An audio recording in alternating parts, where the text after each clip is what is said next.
Hello everyone, my name is Manisha Mishra. I am an assistant professor in mathematics, applied science department at St. Andrews Institute of Technology and Management, Gurgaon. This college is affiliated to Mahasi Dyanand University, Rohtak. And today I will cover the topic of Lorentz series, means series of power series. And second topic is your singularity topic. So first series of complex number. So what is the series of complex number? A series of the form complex number. First one, just complex number. That means x plus iota y type number or a plus iota b type number. So there will be an real part and there will be an imaginary part. So a series of the form a1 plus iota b1 plus a2 plus iota b2 plus and so on, an plus iota bn plus and so on, where a1, b1, a2, b2 and so on, a and bn are real numbers, is called a series of complex terms and can be expressed as summation n is equal to 1 to infinity an plus iota summation n is equal to 1 to infinity bn. So basically this term is starting from n is equal to 1, so summation n is equal to 1 and it is going to n to infinity, so n is equal to 1 to infinity, and last term is your an plus iota imaginary part summation. Imaginary part is also going n is equal to 1 to infinity bn, and this series is called series of complex number, and this series is convergent if summation an and summation bn both are convergent. So this is your complex number series, form of complex number series. Now next one is your power series. So power series means, as we can say, there will be a power here. Power word means there will be a power here. So a series of the form a naught plus a1 z minus a plus a2 z minus a whole square plus and so on a n z minus a to the power n plus and so on is equal to, you can write this line as in separate form, summation n is equal to 0, because this series is starting from n is equal to 0 to infinity a n z minus a to the power n is called a power series in z minus a. We can see here in the first series of complex number, the series is starting from n is equal to 1. But in power series, there will be a term a naught here, because this series is starting from n is equal to 0 to infinity. And power means the one power, second power means one term by term power will be increased. So we can see here, and in separate form summation n is equal to 0 to infinity a n z minus a to the power n. In the above series, the series is convergent for all values of z satisfying z minus a is less than r. As I told you, mod z means is a circle of radius r, radius whatever is given. So as same as mod z minus a is less than r. That means this is a circle of radius r having center at a 0. Z minus a means a is a real part. So x plus iota y minus a, that means x minus a, because there is no iota here, plus iota y. So x is equal to a, y is equal to 0 when you will compare your imaginary part and real part. So x is equal to a means real part. So this is your center at z is equal to a. It means for values of z lying inside the circle, the center at z is equal to a and radius r, and this circle is called the circle of convergence, and r is called the radius of convergence. So basically in series of complex number, first power series में हमने क्या क्या पढ़ा है, power series definition पढ़ ली हमने, circle of convergence and circle radius of convergence, दो टॉपिक हमने ये भी कवर किए हैं इसमें, right. Next is your Taylor series. मैं आप लोगों को एक चीज और बताना चाहती हूँ, जिस पावर सीरीज जो टॉपिक है वो आपका बहुत इंपॉर्टेंट टॉपिक है, और लॉरेंट इसी में ही आगे हम लॉरेंट सीरीज डिस्कस करेंगे, वो भी हमारा बहुत इंपॉर्टेंट टॉपिक होगा। तो first before Laurent series, just Taylor series here. So if fz is analytic inside a circle C with center at A, then for all z inside C, fz is equal to fa plus z minus a f dash a plus z minus a whole square upon 2 factorial f double derivative a plus and so on, z minus a to the power n upon n factorial f to the power n means nth derivative of f with respect to z at z is equal to a. So this is your Taylor series formula, and this function fz is an analytic function. Analytic function, I told you that the function is differentiable or Cauchy-Riemann equation satisfying. So this is your Taylor series. Next is your Maclaurin series. Maclaurin means you are in Taylor series there is a point A is here, but in Maclaurin series there will be no point. You are finding your series at 0. So fz, just put A is equal to 0 here in Taylor series, then you will get your Maclaurin series. So fz is equal to f0 plus z f dash 0 plus z square upon 2 factorial f double derivative of f at 0 and so on, z to the power n upon n factorial, the nth derivative of the function at 0. And this is your circle, this is your circle at center, z is equal to a. So there is another series, Laurent series. Laurent series is your important topic. So what is your Laurent series? Laurent series of a complex number fz is a representation of that function as a power series which includes terms of negative powers. So we can say that function हमारा function जो है वो क्या होना चाहिए, analytic होना चाहिए, analytic होना चाहिए। और दूसरी चीज है कि जो हमारा फंक्शन एफ जेड है वो उस सर्कल के लिए भी काम करना चाहिए जो हम सर्कल चूज कर रहे हैं। So F Z is analytic at Z is equal to A, and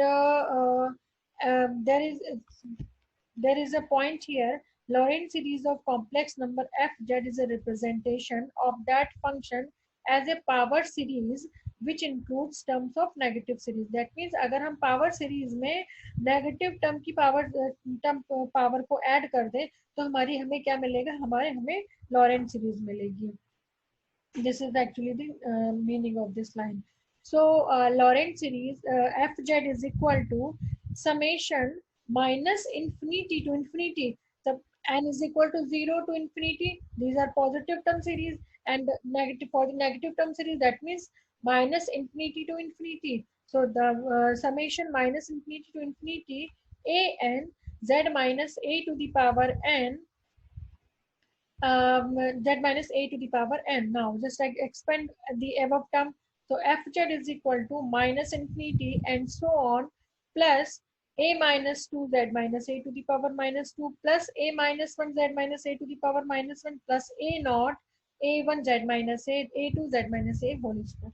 So basically these are the negative power terms, these are the negative power terms, and these are the positive power terms. So you can write this line as fz is equal to and so on plus a minus 2 the z minus a to the power minus 2. That means you can write 1 upon z minus a whole square plus a minus 1 upon z minus a plus a naught plus a naught plus a1 z minus a plus a2 z minus a whole square. So you can write this line as this one. Now next thing is, next one is your this, which one is regular part, which one is your imaginary part. So this part, this is your let me tell you one thing, that 1 upon z minus a to the power 1, that means a minus 1 is the coefficient of negative power 1, a minus 2 is the coefficient of negative power 2. this one. If this one is your negative power 1, this one is your negative power 2, and negative power 2 coefficient is your a minus 2. Negative power coefficient of 1 is a minus 1. So that part, this part, negative power term part is called regular part, and positive term power coefficient power term is called principal part or irregular part. Here z minus a coefficient is a1, z minus a whole square, that means the positive power term coefficient is a2. This part is called regular part, this part is called negative irregular part or principal part. So next is your singular point. So singular point, I have already told you that a point at which a function fz ceases to be analytic is called a singular point or singularity of fz.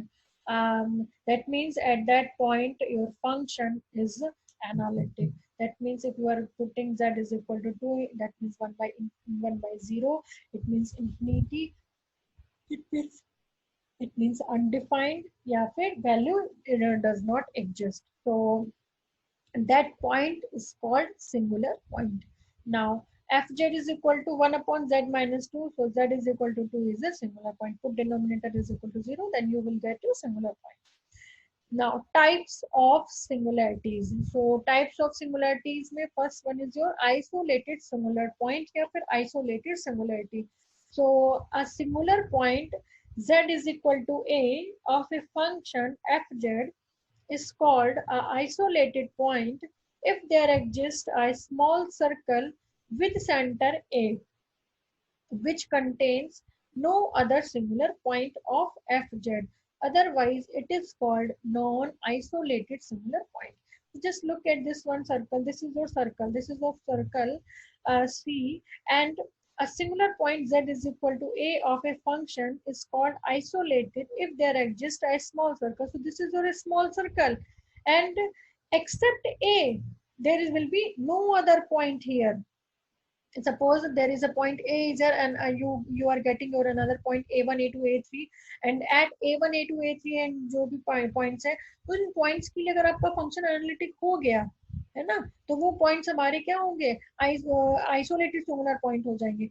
But अगर उस point a के अलावा हमारे पास जो भी point है उनमें function analytic नहीं है, तो वो सारे के सारे पॉइंट हमारे क्या होंगे, नॉन आइसोलेटेड पॉइंट होंगे.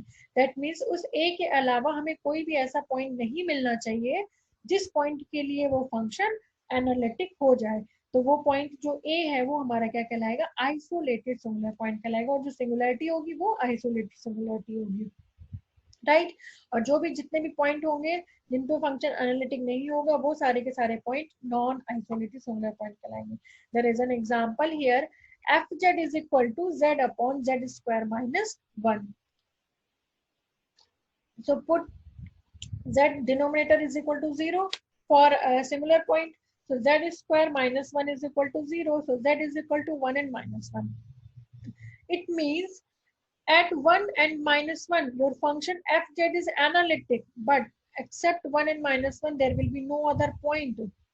So 1 and minus 1 are called the isolated singular point of fz, as there are no other similarities of fz in the neighborhood of z is equal to minus 1 and 1. There is another example of isolated singular point. Fz is given cot pi upon z. So basically for the singular point, we should have our denominator. So there is no denominator here. So you can write cot as 1 upon 10. So write cot as 1 upon 10. So 1 upon 10 pi upon z. Now you have a denominator here. So put denominator is equal to 0. So 10 pi upon z is equal to 0. And in 12th standard, we have already studied our angle solution. So 10 pi upon z is equal to 10 and pi. Why? Because at pi at 0 value 10 gives value 0. So 10 pi upon z you can write 10 and pi. 10 cancelled out. So pi upon z is equal to n pi. So z is equal to 1 upon n. Now just check, n is a natural number. If n is a natural number, then n is equal to 1, 2, 1, 1 by 2, 1 by 3, and so on. Now, at 1, 2, 3, and so on, the value, the points are all points will be your isolated singular point. But if you just put infinity here, then you will get a zero. That means this zero does not belongs to your natural number. That means this zero is called non-isolated singular point. That means at infinity you are getting zero, and zero is not a natural number. Then you can say zero is a non-isolated singular point. And all 1, 1 by 2, 1 by 3, and so on, before infinity, you will get your isolated singular point. There is a note here, and this note is very, very important. Limiting value always be a non-isolated singular point. So limiting value, what is the limiting value here? If you have z is equal to 1 upon n, z is equal to 1 upon n, just take a limit on both sides. Limit n tends to infinity 1 upon n, and put n is equal to infinity. So 1 by infinity, that means 0. So 0 is your limiting value, and this value is called non-isolated singular point. So just always remember this note. Limiting value always be a non-isolated singular point. That means if you will apply your limit, then you will get your non-isolated singular point. So there will be no confusion here. Right? Now, next topic is types of singularities. So singularities, what is singularities? Let fz be analytic with a domain D, and this is your also your and Lorentz series definition here. Full explanation of Lorentz series. Let fz be analytic within a domain D except at z is equal to a, an isolated singularity. So then with z is equal to a as a center, we can draw two circles, C with a small radius and C does with large radius within D. So fz is analytic within the annulus between circles C and C dash. If z is any point in the region, then Lorentz series fz expansion will be your summation n is equal to 0 to infinity a n z minus a to the power n plus summation n is equal to 1 to infinity a minus n z minus a to the power minus n. This is your positive power term series, and second part is your negative power term. So just expand all these terms. N is equal to 0 to infinity a n z minus a to the power n as it is plus negative power term coefficient. So a minus 1 z minus a to the power minus 1 plus a minus 2 z minus 2 to the power minus 2 plus and so on. There is another term a minus m z minus a to the power minus m plus and so on infinity. So it gives three types of singularities. So three types of singularities means isolated, removable, isolated singularity, removable singularity, essential singularity, and pole singularity. These are very important singularities. So there is an example, another example of isolated singularities here. Fz is equal to 1 upon sine pi upon z. So put denominator is equal to 0, then you will get sine pi upon z is equal to sine n pi. Sine cancelled out, so z is equal to 1 upon n, and z is equal to 1, 1 by 2, 1 by 3, and so on. So as I told you that if you are finding your limiting value, so find your limiting value, just put 10 and tends to infinity, just put n tends to infinity, then you will get 0, and 0 is your limiting value. So 0 will be your non-isolated singular point, but before infinity you will get your all points as a isolated singular points. So there is also a note here that limiting value always a non-isolated singular points. So 0 will be your non-isolated singular point. Second is your removable singularity. Types of singularity में first one will be was your isolated singularity, and second one is your removable singularity. So basically हम जितनी भी singularities पढ़ेंगे, हमें अपने mind में सबसे पहले Lorentz series expansion को ध्यान रखना होगा. तो हमारा जो Lorentz series expansion था वो क्या था? Series fz is equal to summation n is equal to 0 to infinity a n z minus a to the power n. This is your power series expansion. ये हमारा पावर सीरीज का expansion है, और जब हमने इसको एक्सपेंड किया है तो ये हमारा a not a1 z minus a2 z minus a whole square plus and so on, a and z minus a to the power n plus and so on. This is your expansion of your power series. Now, so what is removable singularity? So just just ध्यान से जरा देखना. Here, the coefficient of negative power terms are zero. That means if you have your Lorentz series, and in your Lorentz series, all negative coefficient of negative power terms, all coefficient of negative power terms are zero, then you will get your removable singularity. It means there is no negative power coefficient in powers of z minus a, then z is equal to a is called a removable singularity. If you have your Lorentz series, and in your Lorentz series there is no negative power term coefficient, that means z is equal to a is your removable singularity. There is an example here. Fz is equal to sine z minus a upon z minus a. So before this expansion, I just want to tell you that our कुछ formulae हैं. Sin z expansion, cos z expansion, tan z expansion, log 1 plus x e to the power x expansion. So by using sin z expansion, fz is equal to, so sin z expansion is z minus z cube upon 3 factorial plus z to the power 5 upon 5 factorial and so on. So z is replaced by z minus a here. So z minus a minus z minus a whole cube upon 3 factorial plus z minus a to the power 5 upon 5 factorial and so on upon z minus a. So just solve this term, and the z minus a is common, then taking outside, and z minus a cancelled out. So you will have only 1 minus z minus a whole square upon 3 factorial plus z minus a to the power 4 upon 5 factorial and so on. So this, just check here which singularity will be here. There is no negative power term coefficient is here, only positive power term. 2 is a positive, 4 is a positive, and so on infinity. That means there is no negative power term and no negative power term coefficient here. There is a removable singularity at z is equal to a. When you will put your z minus a is equal to 0, then you will get a point z is equal to a. So there is your removable singularity. These are the formula what I discussed. E to the power z expansion is 1 plus z square upon 2 factorial plus z cube upon 3 factorial plus and so on. Sin z, cos z, these are the expansion of your trigonometric expansion. So just learn